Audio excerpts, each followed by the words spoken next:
Баршаңызға қайырлы күн. Бүгін люля кебаб тағамын дайындаймыз. Ингредиенттері өте қарапайым. 450 грамм тартылған ет және де 150 грамм осындай ірі үккіштен өткізілген пияз қажет болады. Келесі қажет ингредиенттер ол дәмдеуіштер. Дәміне қарай тұз қосамыз әрине. 1 шай қасықты толтырып қосамын. Осындай приправа для шашлыка бар екен, содан қосып жіберемін. Шамамен жарты шай қасықтай қосқым келіп тұр.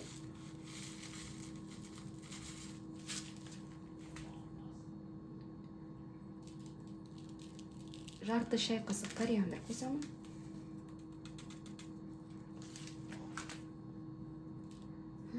Менде осындай базардан алынған зира бар. Сондай жаңағыдай ароматный. Осы зирадан жарты шай қасық қосып жіберемін. Осылай кішкене басып жіберу керек. Сонда иісі күшті шығады. Негізі жарты шай қасықтан азырақ қосайын. 3-тен 1 шай қасық қосамын.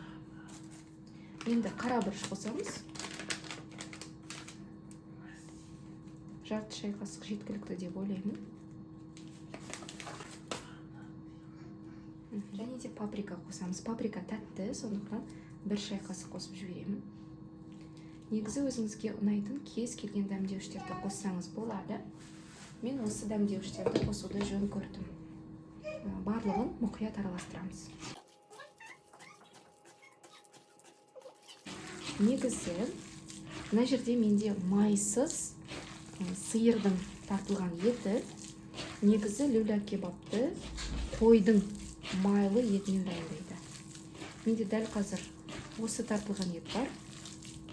Және де жалпы отбасымыз майлы тағамдарды ұната бермейді. Сондықтан осындай майсыз еттен жасауды жөн көрдім. Негізі майлы қойдың етінен дайындайды.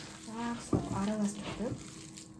Енді біздің люля кебабтарымыз шашылып қалмау үшін бұл етті 15 минут бойы осылай араластырып және де ұрғылау керек. Және де содан кейін 1 сағатқа тоңазытқышқа қою керек. Ол өте маңызды пункт. Етімізді ұрғылайтын боламыз. Қолымды сулап алдым.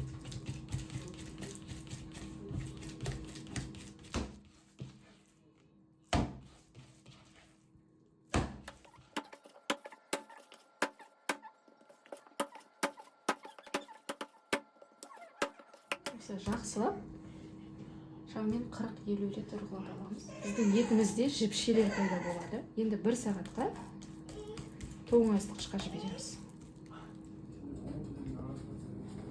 Біздің етіміз 1 сағаттай тоңазытқышта тұрды. Енді біздің ағаш таяқшаларымызға орналастыратын боламыз.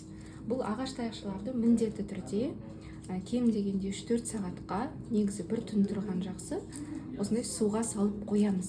Сонда біздің ағаш таяқшаларымыз люля кебабтарды пісірген кезде қап-қара болып күйіп кетпейді. Және де бізге осындай су қажет болады, өйткені қолымызды сулап отыратын боламыз. Негізі 100 граммнан алуға болады, 80 граммнан алуға болады. Қазір көреміз. Қараңыздар, сондай бірігіп жақсы болып тұр. Мына жерде 100 грамм екен, 100 граммнан алатын шығармын. Енді осы етімізді жақсылап формасын келтіреміз. Қолымызға жабысып жатса, қолымызды сулап аламыз. Ағаш таяқшамызға орналастырамыз.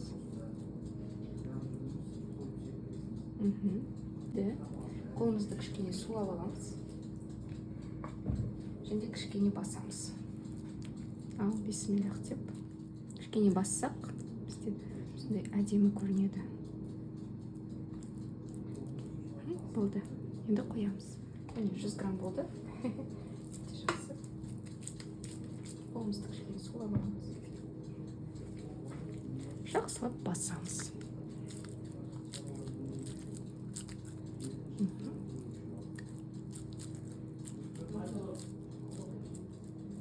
Шпажкамызды орналастырамыз, ағаш таяқшамызды. Өте жақсы. Тағы да басамыз кішкене. Негізі жасалуы өте оңай. Бастысы көбірек ұрғылау керек, сонда біздің етіміз шашылып қалмайды. Былай қарағанда оп-оңай тамақ, бірақ енді әсіресе ер адамдарға, жолдастарыңызға ұнайды деген сенімдемін. Кішкене басаңыз.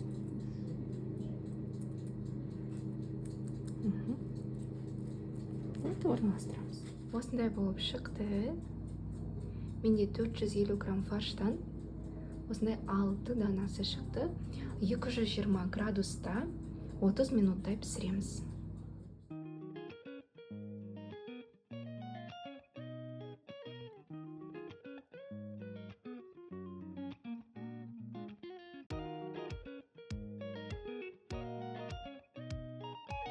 Біздің тағамымыз дайын болды. 220 градуста 20 минутта пісіп шықты. Осындай оформление жасадым. Рецепт ұнайды деген сенімдемін. Міндетті түрде дайындаңыздар. Ұстаған оразаңыз қабыл болсын. Астарыңыз дәмді болсын. Құрметті көрермендерім, сіздер үшін әрдайым ең жақсы рецепттерді ұсынамын. Каналымда неше түрлі тағамдардың, салаттардың, тәттілердің де рецептілері көп. Каналға міндетті түрде тіркеліп алыңыздар, пайдалы болады деген үміттемін.